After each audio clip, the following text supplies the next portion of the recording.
covering the world of professional wrestling from coast to coast. A show by members of the Busted Open Nation. Welcome to the Nation's Corner. Here are your hosts, the Nation's Corner crew.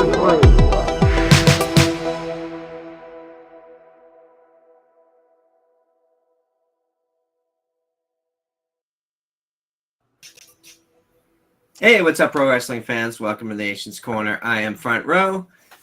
With me tonight is Tony Justice, the greatest truck driver of all time. Debhausen, the great and powerful. And, of course, John in South Jersey. What's up, people? What is up? What is up, crew? Well, tonight's a big night. We got Mission Pro Wrestling's Hard Days night right after this. We should have a special start time tonight, as you all know, if you're all here watching live. We'll be jumping off probably about 7 p.m. Eastern, so everybody can go over to Title Match Network and watch the pay-per-view. We did have Brian Cervantes on our last show and had a good conversation with him about Mission Pro and all the cool stuff that they have going on there. But there's a lot of stuff going on. It's to the point now, there's so many interesting things going on in the world of pro wrestling that it's hard to fit it into an hour. We could probably do 3 hours. We're not doing 3 hours. No, it's not. No. Could, but no. So what are you guys up to this week? What's something interesting going on in your life? What was your I'm sorry, Deb, you go first. Well, nothing's interesting happening right now. I'm on the countdown to my birthday and vacation. So we got 18 days till my birthday, 21 days till vacation. I'm so excited. Woo-hoo. Nice. Tony? Well, as you can see, I'm here at home. I got home last night about 8:30. Drove 700 miles to get home yesterday, but I got here. And so enjoying a couple of days off and headed to Houston to deliver Monday morning, and who knows where from there. Nice. John, what'd you do this week? Just worked, building the world one piece of steel at a time. But thank you to Nation's Corner for promoting that. I did an interview with Thomas Laughlin from Combat Fights Unlimited, which is a hybrid pro wrestling promotion here by me in South Jersey. And that is premiering tomorrow evening at 7 p.m. So if you're here watching us now, please check back to the YouTube channel tomorrow night and see my interview with him. Shout out to Mayday. Awesome. Yes. Shout out to Mayday. Good guy. Awesome. Had a good time. Yeah, I'm sure everybody's gonna enjoy that. It's you're doing a great job on Nation's Corner on location. Hashtag that shit, right? Hashtag Nation's Corner on location. Yes. There you go. Deb does it better than I do. You just gotta add the, yeah, my fingers don't work quite. Anyway. Yeah, we're just gearing up for our vacation next week. We'll be on a cruise for a week, so the next couple of shows I will not be on, but y'all will have fun without me. I'm on a boat. Yeah, and you won't be on for 2 weeks, and then after that, I won't be on for 2 weeks. Man. So, yeah. I'm a survivor. What can I say? I'm a survivor. Yes. I'm sure there's a cockroach joke in there somewhere, but right. Either that or Twinkies. Well, so there was a lot of stuff that happened on regular programming this week, but there was a few things that I saw that I think I wanted to touch base on. I watched the Broken Skull sessions. Steve Austin introduced Austin did an interview with Charlotte Flair, and it was one of the things I like about Steve's interviews is because he has years of podcasting experience interviewing people. So for setting aside who he is in the world of pro wrestling, he's become a very good interviewer. Now add on the fact that he is who he is, and he can have these conversations with his peers that your average interviewer can't have or wouldn't be able to discuss. So I always feel like when we're watching these things that we're just sitting in their living room and they're just bullshitting, right? Yeah, or a long car ride. Yeah, exactly.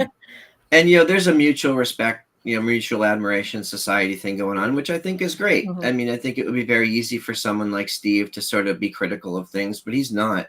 He's very supportive of the of the younger talent and all the stuff that they've accomplished. But specifically, they talked about some interesting things. And I think John and I were the only ones that saw it, so we're not going to spend a ton of time on it.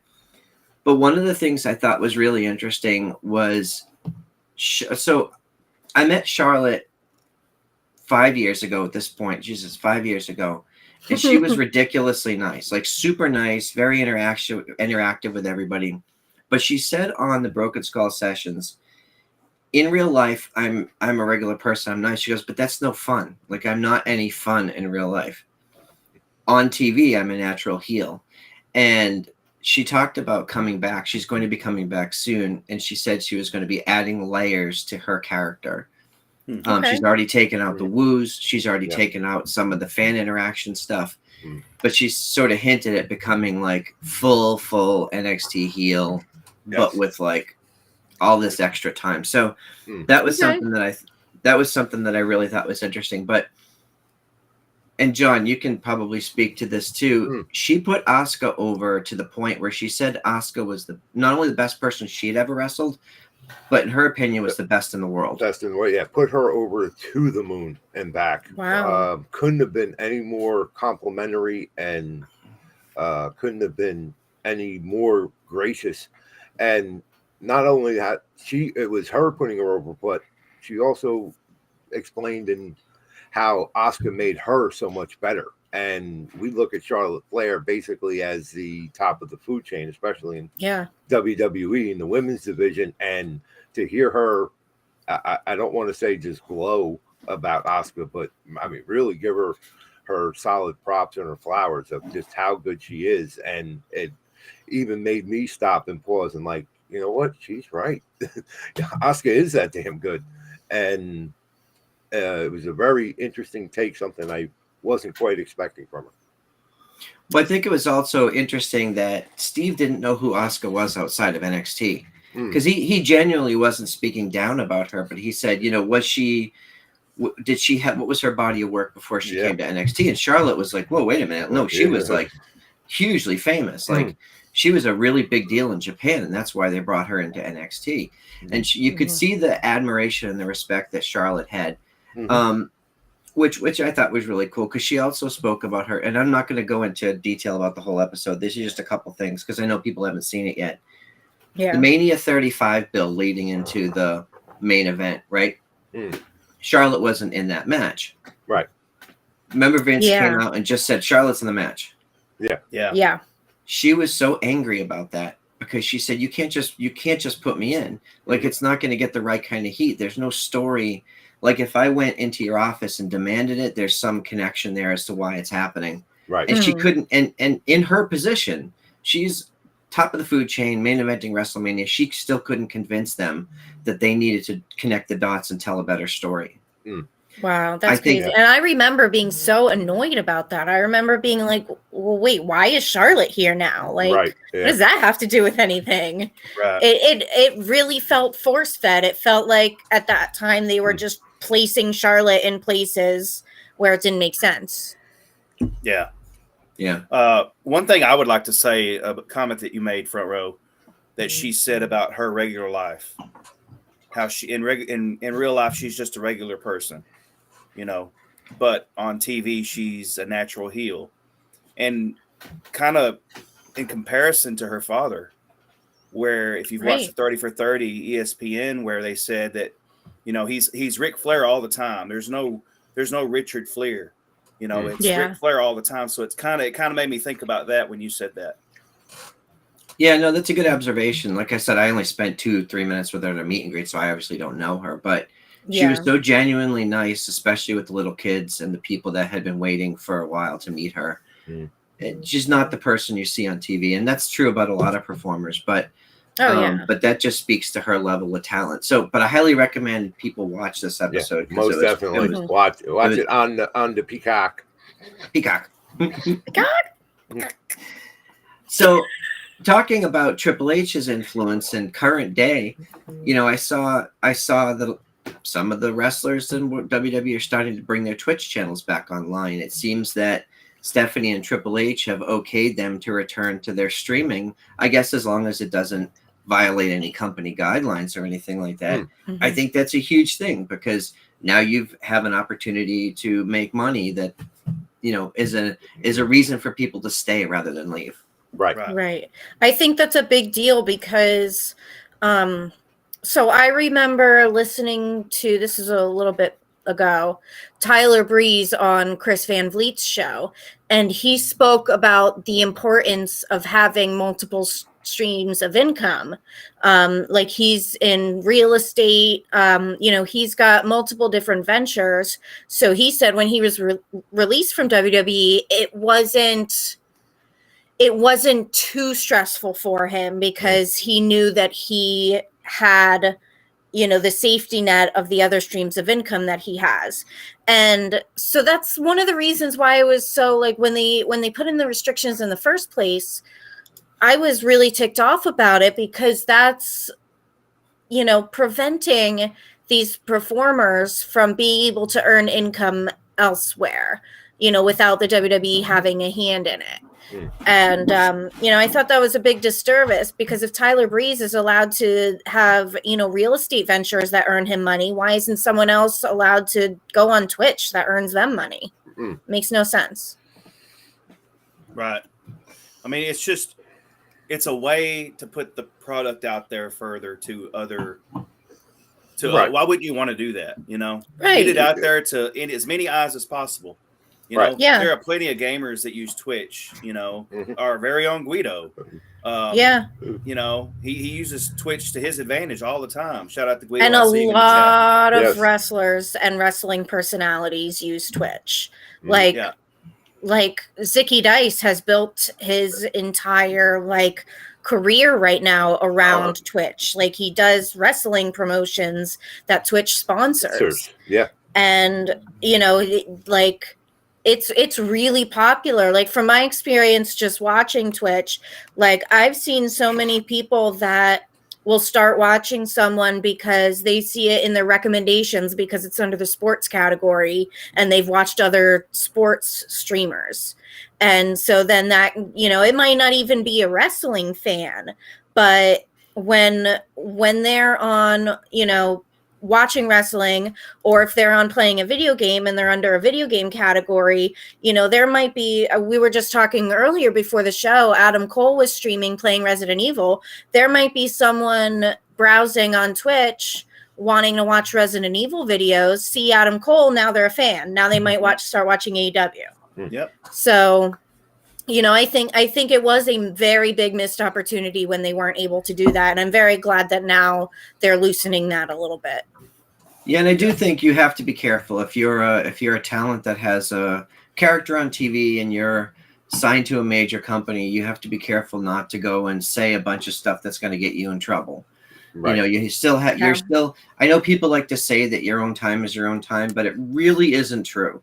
If you go in the public on a streaming service, or you go in print in an interview and you say something that makes the company look bad, that isn't part of a storyline, then you're doing yourself a disservice. So we've had that conversation here before.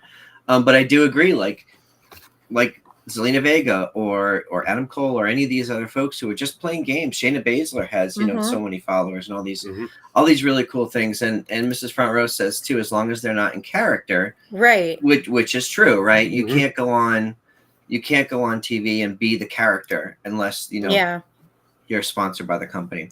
So and Zelina really cool. Vega gets a lot of followers because she does cosplay.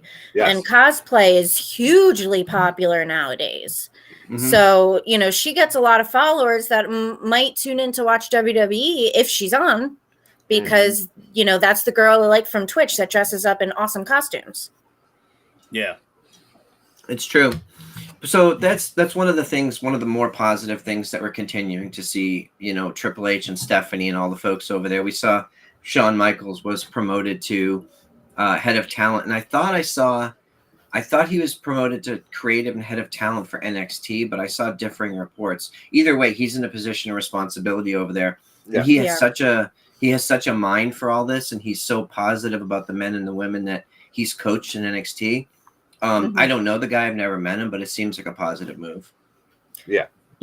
And from what I've heard from podcasts, there's this podcast on Spotify called The Book of Wrestling, where the host was actually featured on one of the A&E biographies last week. He was one of the speakers.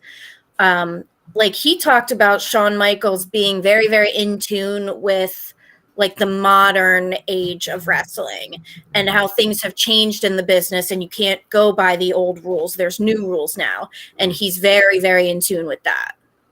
Road Dogg said that in an interview too. He had said that he was critical of something, and Shawn Michaels is the one that said to him, "Hey, that's not how this is done today. Yeah, You have to throw all that away. Like, we're still telling stories, old rules, new school tools, like Bully always says, but you have to produce a product that is 2022." yeah. So it's exciting. It's exciting as fans. We're going to dive into some of the WWE stuff because, holy crap! Like, I will say it for like the third week in a row. Like a month ago, AEW is my favorite company, and I like both companies. Okay, I'm not bashing either company, but right now, WWE is my favorite because they're telling stories that are making me have to watch, not want to watch, but have to watch. I'm like, oh shit! Like, I got to see what's going to happen next week. I got to find out what happens with this. To the point where we're seeing vignettes like the Karrion Kross and Scarlett vignette that was promoting another match. Like, that entire thing was Karrion Kross talking shit about Drew. Yeah, but that's a different match. You know what I mean? Like, it's not the main event that they were both out there for. No, which was amazing. Yeah. So I know you guys have opinions on this. Drew McIntyre's promo on Raw, hands down, the best promo he's ever cut. I agree. Yeah, for sure. Absolutely. I think I watched it with my like mouth open and just went, holy crap. That was phenomenal. The execution of the way he said it, it did not at all come across like he was just, saying memorized lines. You felt the emotion behind what he was saying. It was just all around very, very good. And even more so, you can tell things are different. They said wrestling, they said pro wrestler, they said wrestling ring. He really drove that home. Yeah, he was making a point. So and we've talked, during the show here and in Zoom and stuff. It's the little subtle tweaks like that, the little changes that. It may seem relatively minor or small, but as we're all seeing, it makes the product so much better. We're finally, I don't want to say we're getting what we wanted, but it's now, it definitely is more cohesive. They're making attempts to try to connect the dots whenever possible. And there you can see a more of a shift back to pro wrestling, not so much sports entertainment, or take the best of both, it seems like, and that's what we're getting now, and we'll hopefully continue to get. It's just a renewed sense of just a renewed interest. You can tell with everybody coming to the ring. You can see it more in some. Drew McIntyre being one of them, and Kevin Owens. You could just tell there's a new intensity to Kevin Owens. And, like I've said before, we just, I'm looking forward to seeing who else is going to come out and take advantage of this renewed interest, It's just making it more interesting to watch. Yeah, to your point, Tony, I think a caller on Busted Open this week said something like he could tell that the wrestlers were more energetic or something like that. And I would tend to agree. You can see people coming out, and it almost feels like they're not only a renewed sense of energy, but they're just, okay, like, it's go time. I have to prove myself because Triple H is a guy that you'll run through a wall for, and this is the guy that brought me up through NXT and so much of that. And to Mrs. Front Row's point. Very true. Yes. It's a rare thing to get a fresh start like this, especially in leadership. We've all had bosses that leave and come, and the new person comes in, and it's the same shit. It's just the same company with a new boss. Right. Here you've got Triple H and Stephanie and this big vision that they have, And we talked about this. I thought it was going to take a long time, but it took like a week. Yeah. Yeah. It's really amazing. I still agree with Bully in the, give it 6 months. Because there will be some things that, will be a slower transition, kind of, getting towards Mania time. That's going to be the real proving ground is once we get to the Rumble and on the road to Mania.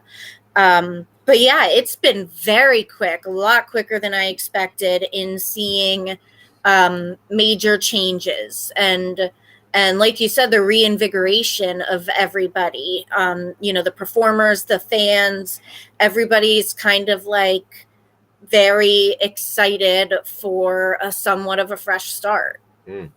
Yep. Yeah, and we're seeing, and so I don't know what you guys feel about this, but we saw Dolph Ziggler and Gable have that incredible match, and then this week, Theory and Ziggler main evented. I mean, Ziggler's main eventing Raw.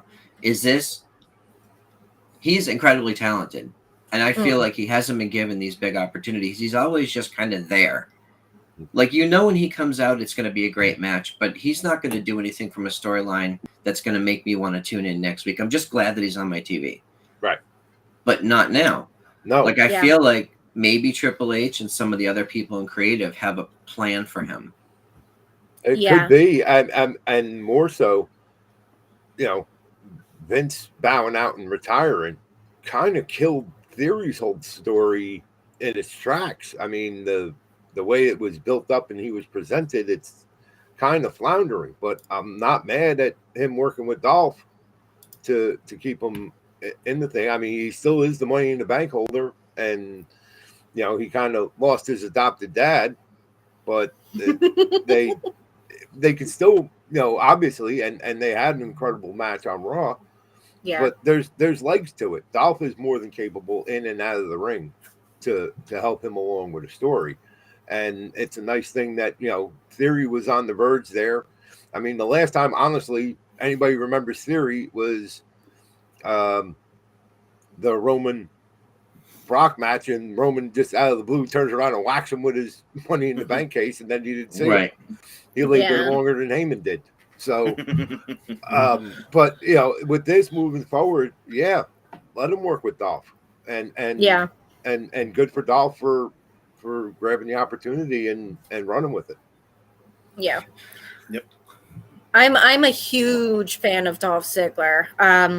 I do remember, however, the first WWE live event I ever went to was 2011, the Stabler Arena in Bethlehem, and we were, I think, third or fourth row, maybe. It's a small arena. John, you've been there, right? Yeah. Stabler. Mm-hmm. Yeah, it's a smaller place. Yeah. So, but yeah, and I remember Ziggler was heel at that time, and me at that time, that was the first show I'd ever been to. Kayfabe was so real to me. I booed the crap out of him, and he looked up and gave me a dirty look. But I think I've been in love with him since probably shortly after that, because he's just so good, and right now he's in probably the best shape of his life. He looks freaking phenomenal. I don't think the dude has an ounce of fat on his body right now. But he's always there. He's just always there. He will do whatever they ask him to the best of his ability. And if you think back about all the different storylines he's been in, he has nailed them all. Yes. And kind of gone unnoticed as how well he's freaking nailed everything. Not up in tune. I'm sorry. Go ahead. I was going to say Dolph is one of those guys up until recently, but Dolph is kind of like one of those guys like The Miz, like Randy Orton. Yeah. That guys that have been so good and involved in so much stuff for so long, you're just kind of used to them being there and being that good that I guess we almost say we take it for granted. And now I think the pairing of him with Theory is, you always want the older guys to give the rub and the shine to the younger guys, and without too many other options available right now to do that, I think it's a fantastic pairing. I want to see where this goes. Yeah. Yeah. Well, sorry, go ahead. Like Bully has said on Busted Open, that Dolph he falls into that category of he's a good worker. He's dependable. You know, he's one of those veterans you could put in the ring and just know that he's going to help get the other person across the ring from him over, you know? Yeah. And it's like in the women's division, Natty, in my opinion, is that same in that category. So yeah, I mean, I have, you know, I've always liked Dolph Ziggler. But yeah, I mean, I know that when I see him in any storyline or whatever, I just know that it's going to be great because he's going to take care of that other person and get them over to the moon. So, yeah. So two things real quick. And Mrs. Front Row says it in the chat. He's amazing at house shows. We were at a house show, I don't know, in 2015 or 16, and he took the female security guard and danced. He danced all around the arena with her. They were just doing all kinds of stuff, and she was like, "Oh my God, what are we doing?" And then she picked him up and she carried him out. And it was so comical and so great, but it was only for the house show. The other thing is, we saw Dolph do his comedy show. He was here a few years ago, with Sarah Tiana, and he was great to talk to, super nice to meet. But he was so sharp and so witty with the crowd. Like, this guy is like, he's incredibly charismatic, and I don't think we get to really. I wish they would just let Nick be on TV. Yes. You know. Yeah, and Seth mentioned. I think he's thinking of the other brother. Dolph's brother on AEW. If you don't watch BTE, you're missing out. Like, frankly, you're missing out. Frankly, the Bucks are only a small part of BTE anymore. You know, I've heard from a lot of people that don't watch it that like, oh, you know, I don't really care for the Bucks anymore. They're like 2 minutes out of a 15-minute video. Right. Watch BTE for Dolph's brother and his hilarity. Trying to have a conversation with his pit bull, and his pit bull is like completely no selling him. Yes. You know, silly things like that. And the stuff with the Dark Order. Anyway, watch BTE for it's just funny. It's just great. Okay, so let's jump over to SmackDown. Now, I have to, full disclosure, we had apparently football took over our area last night, and preseason football preempted. The Panthers and the Patriots. Who cares about the Panthers? Come on. When it's preseason. But they didn't. Not only was it preempted, they didn't even play it afterwards. It just never aired here. So I literally don't even think anybody who lives in the Carolinas cheer for the Panthers. Everybody I've ever known from the Carolina cheers for another team. Because they're not from the Carolinas. They're not from here. Yeah. No, that's accurate. But I was frantically trying to find one of the 27 Fox channels, like, where is it? And I'm like, no, it's just not on. I'm like, all right. So, but I did my due diligence. I looked at some clips today, and my favorite thing that I've seen is we're continuing to see NXT Shayna. Oh my God. That moment where she kicks Liv in the face, and go on Twitter and look. There's a big friggin' red spot on Liv's face where the boot just scraped the side of her face. I'm like, she's vicious. When that happened, I think I was unmuted on Zoom, and I just went, ow! Ow! Yeah, we all did. I would have rather took the arm stomp. Yeah. Yeah, and that was such a great sell from her and Liv on that. You know, and I don't the know thing if she was selling. I don't think that was a sell. Well, not 100%, I'm sure, but she got kicked in the face. But this goes back to what we were talking about, the little tweaks. Now, in almost any other situation before, and of course we've seen it, you know, 99 times out of 100, Shayna nails that arm stomp. And that's it.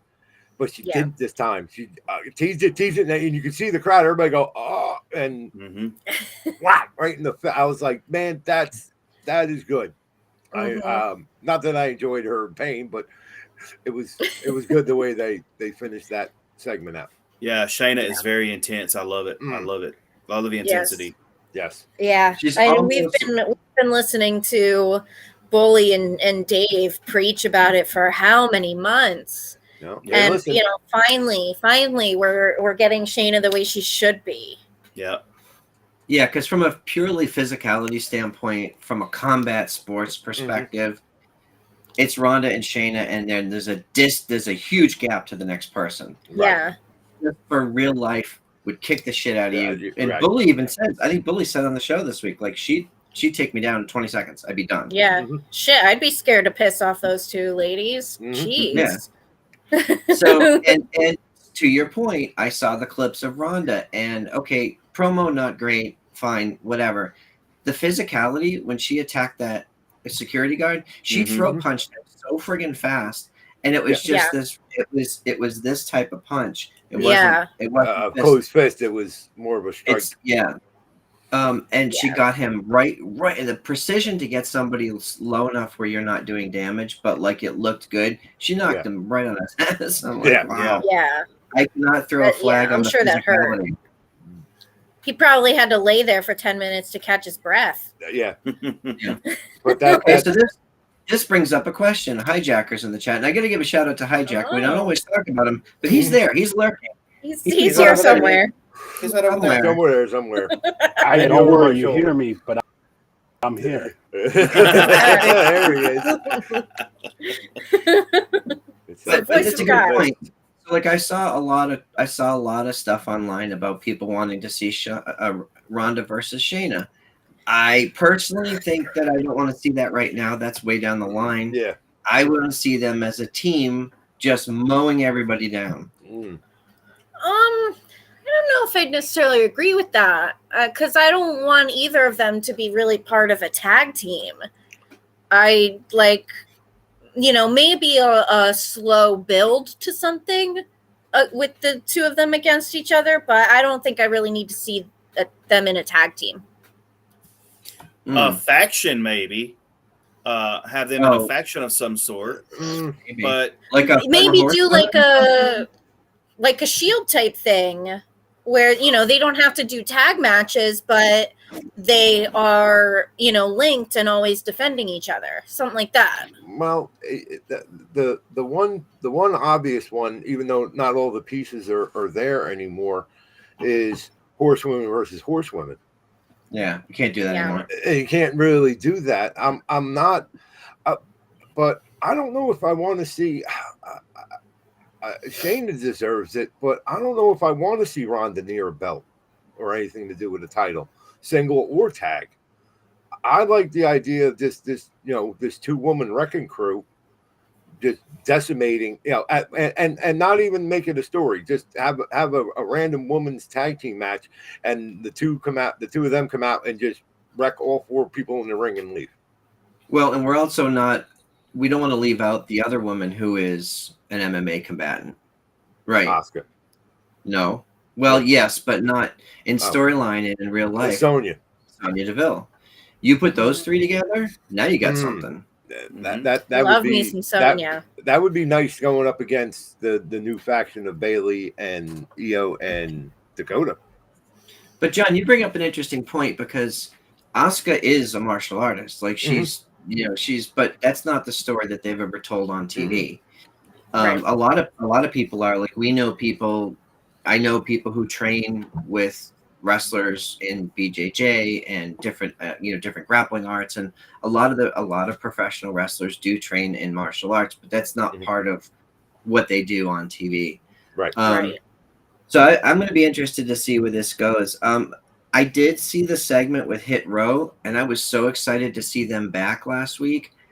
This was a miss to me. yeah, I didn't like that. It certainly didn't pop the crowd, and I think they got to give Hit Row a little more of a chance to kind of reestablish themselves.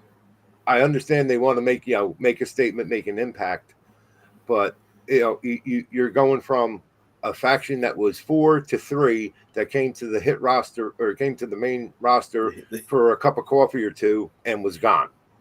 So and now they're back again. Now 8 months later they're back. So I can understand that it should have been a bigger reaction, but I can understand why it wasn't, because, like I said, I think the fans are still kind of confused. They're still trying to figure it all out.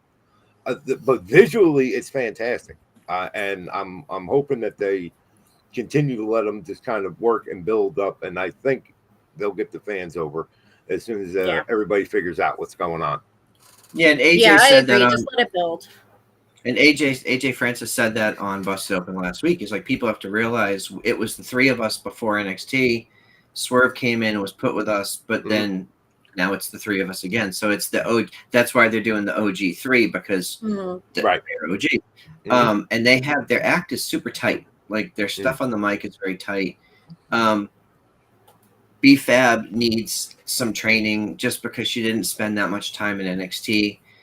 She's been around a minute, but it's going to be interesting to see what they do with that. I did want to get your thoughts on the Viking Raiders, the Viking funeral. I thought that vignette was absolutely amazing. It made me stop and be like, whoa, look at this. This is interesting. And yeah, I think it was a very well done video. I like the whole aesthetic of it. And I am a big proponent of doing more vignettes like that rather than backstage segments. Yeah, that vignette gave me House of Black vibes. It was dark and kind of just, it just had a dark vibe to it, and it definitely takes the Viking Raiders back to where that we wanted to see them. They're not the comedic tag team they were, a few months ago. They're back to being intense, and I think, even Bludgeon Brothers, if you remember the Bludgeon Brothers, how that kind of a vibe, So I'm excited for what's to come with the Viking Raiders. Yeah, I loved it. I loved the vignette. I'm with Deb. I'm a fan of the vignettes because I think they're in equal amount of time. They're so much more effective for developing a story or a character than any in-ring or backstage promo. And to your point, Tony, I got the vibe. Now, some people may or may not be familiar with the history of the Viking Raiders. I got War Machine vibes back to when they were in Ring of Honor and doing independence. I definitely got an old War Machine, and those two tore everybody apart in Ring of Honor and in the Indies, and I definitely got that vibe, and I was like, yes, more of this, yes.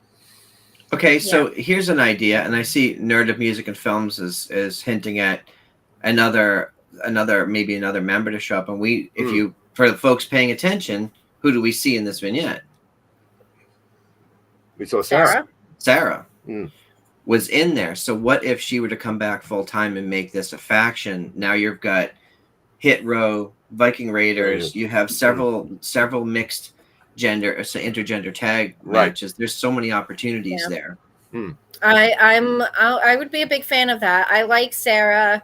I love her whole Viking nomad thing she's got going on. I love it. I'd love if she would be up for coming back. Okay, so we got about 20 minutes. I want to make sure we cover the rest of this stuff. I want to cut over to AEW. There was other stuff that happened on SmackDown. I didn't see it. Yeah, we don't need to talk about every little thing. It has been erased from your memory. I did see Toxic Attraction. I was super excited to see them, on SmackDown in such a featured position, and to win that match was very exciting to me. I'm very happy for them because we saw Gigi Dolan, we saw Priscilla Kelly when she faced Thunder in UWN a few years ago when she had the NWA title.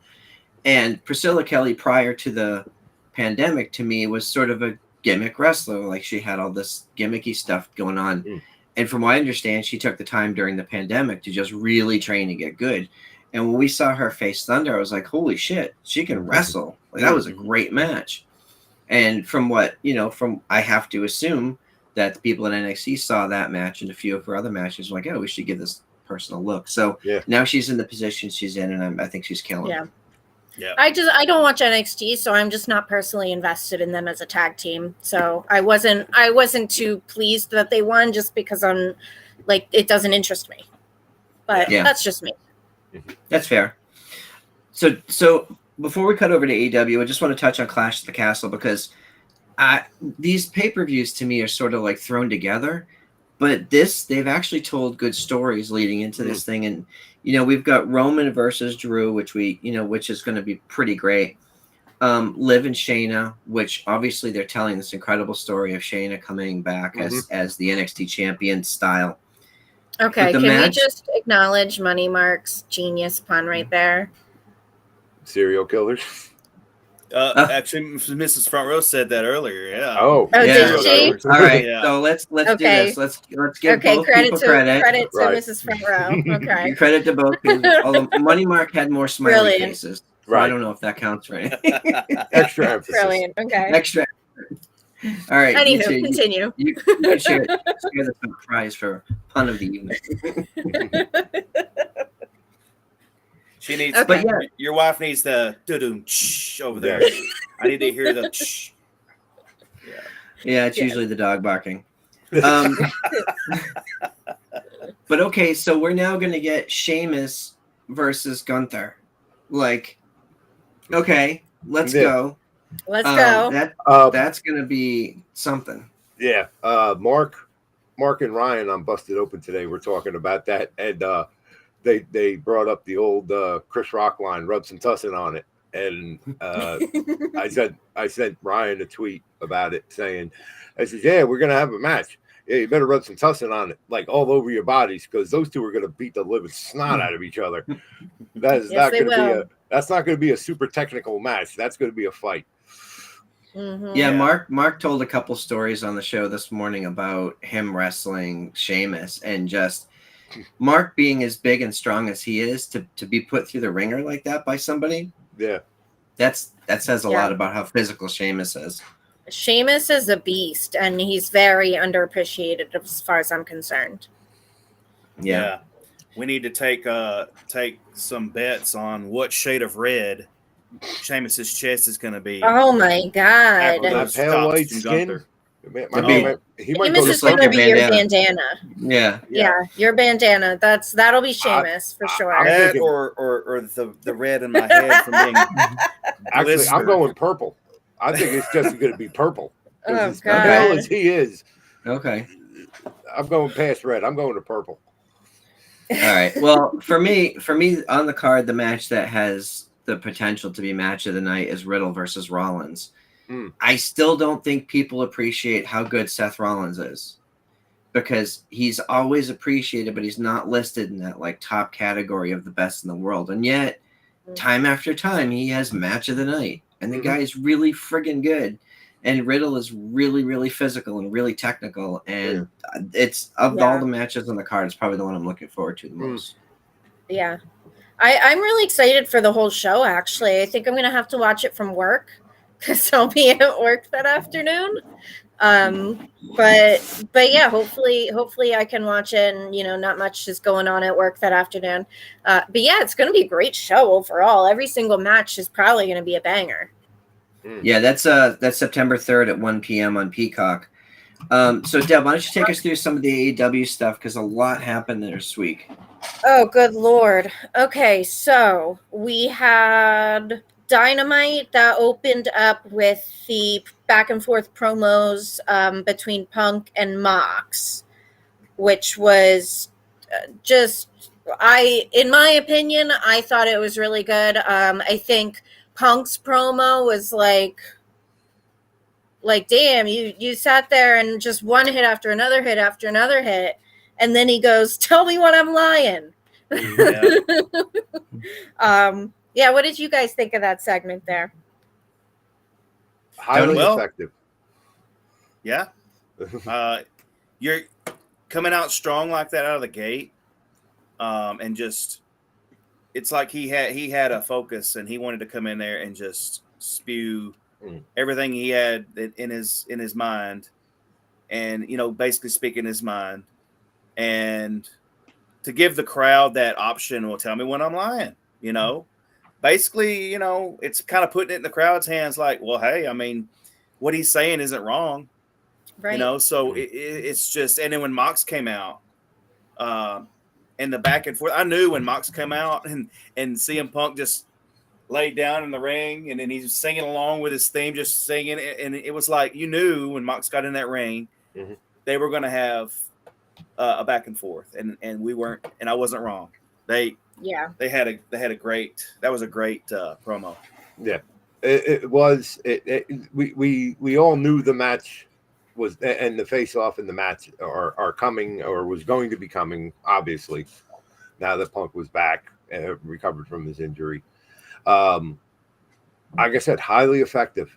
It you know, not that it needed a whole lot of hype or anything, but two very solid promos.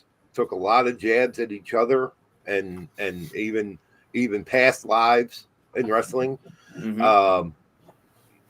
Good physicality, because at some point you knew Moxley was gonna just say, you know, to hell with this and try to punch him in the face, which they did. And shout out to Claudio Castagnoli for picking up John Moxley like he's some 7-year-old child having a temper tantrum and just carrying him around was the best part. Completely unintentional, unrelated, but the best part of that promo was like Claudio like picking up his young son saying, "Come on, we're done. You mean it now." Yep. I was going to bring that up. Thank you for bringing it up, because I was going to bring that up if nobody else did. I was like, Claudio just picked him up like he's a toddler having a tantrum, like, in the middle of the store, picking him up. And, all right, we're going home. Yeah. You wait till we get to the house. Yeah, that was, oh my God, that was the best. Yeah, shout out to Claudio for sure. So I have two perspectives on this. The first is the Mox and Punk stuff was great. It was awesome. It did a great job of building towards the match. I don't know who I necessarily want to win at this point because I have mixed feelings about that. But the part between Punk and a non-existent Adam Page made no sense to me. And I know there's all this online stuff about whether it's real or not, and I don't know. Like, I don't know what really happened. Yeah. But here's the thing, and this, if you listen to Sam Roberts' podcast, and we were talking about this with Sam in his Discord the other day, CM Punk, when he was in WWE, was fighting against the Machine. He was the underdog babyface. Even when he was champion, he was still fighting against the Machine. In AEW, it seems like he's fighting the locker room. Like, he is becoming, and maybe this is intentional, I don't know, but he's becoming this person that people are going to want to rebel against because he's now doing the same thing that other people are doing by talking down to younger talent. So, and if that's the case, if this is a long-term CM Punk creative storyline, I'm here for it. Like, let's tell that story. Make it real. I'm good. But it didn't make any sense in the moment. I'm like, why is he calling out Adam Page, who isn't coming out? Like, what's the point to all this? Right. Yeah, maybe it was just planting seeds for something in the future. You know, obviously we don't know, but yeah, it did, you know, it was a little off, but hopefully they explain it at some point. What do you guys think about the Punk Mox match happening next week on Dynamite instead of the pay-per-view? That's where it gets really interesting. Yes. Yeah, I think that's a very interesting move. My initial gut reaction was, okay, put it on, and not to argue, you know, who's going to watch more pay-per-view or watch regular TV or anything. To me, obviously, they have something already planned or something different in the works for All Out. That was my first thing, because other than that, there's absolutely no reason to put it on free TV. It's obviously a pay-per-view worthy main event. So that, you know, the reasonings behind it, we'll have to wait and see. But like I said, I think that they have something else that they're going to start to build after Wednesday for a main event at All Out. Well, I agree. Go ahead, Tony. Yeah. No, I was just going to say I agree. It's got to be something bigger. What can be bigger than having a championship match to unify the AEW World Championship? Right. Wow. What could be bigger than that? What could be bigger than that? It's been a discussion that we could possibly be seeing MJF come back, because that would be a humongous, like, freaking needle moving, game changing type of thing, and that could be why they decided to do the Punk Mox match first instead of at All Out, and they're saving the big thing for All Out, which could be MJF coming back. Okay, but follow that through. Let's say there's a unification match on Dynamite. Punk wins, whatever. Whoever wins, wins. Right. At the end of Dynamite, MJF comes up. Does that set up the match for All Out with only a few days build? That doesn't make No, sense. it's not going to set up the match for All Out. If anything, I mean, it would. All Out is going to be like, if MJF comes back, it's just going to be establishing what's next. Not that he's having the match at All Out. Yeah, no. So what's would the just main be event stupid. match? But who knows? Now I would think it'd be could- a triple threat if yeah, insert MJF into the match and make it a triple threat. no, I don't. MJF doesn't need to. If he comes back, MJF should not be having a match at All Out. No. Yeah, no. No. I don't. It's too You short. need to. Yeah. You would need to build that for longer. Right. That is not something you just come in and in a week he has a match. Yeah. Think about how long it took for Punk to have a match on Dynamite when he came back. But yeah, I think MJF coming back would be something that would kind of invigorate AEW a little bit. WWE is having this reinvigoration. AEW kind of needs to do something to step it up and say, we're still here too. And I think that would be it. I would agree to a certain extent, but if you're bringing MJF back, it's too close to All Out to use him in any meaningful way. Right. Right now. You can bring him back, you can put him on TV, he can cut promos, and all that stuff's great. That doesn't build a main event caliber match for a pay-per-view that's in 2 weeks. Yeah, but this isn't about a main event match. But that's what we're asking. We're asking. But we're asking. They just pick. They have the main event with another match.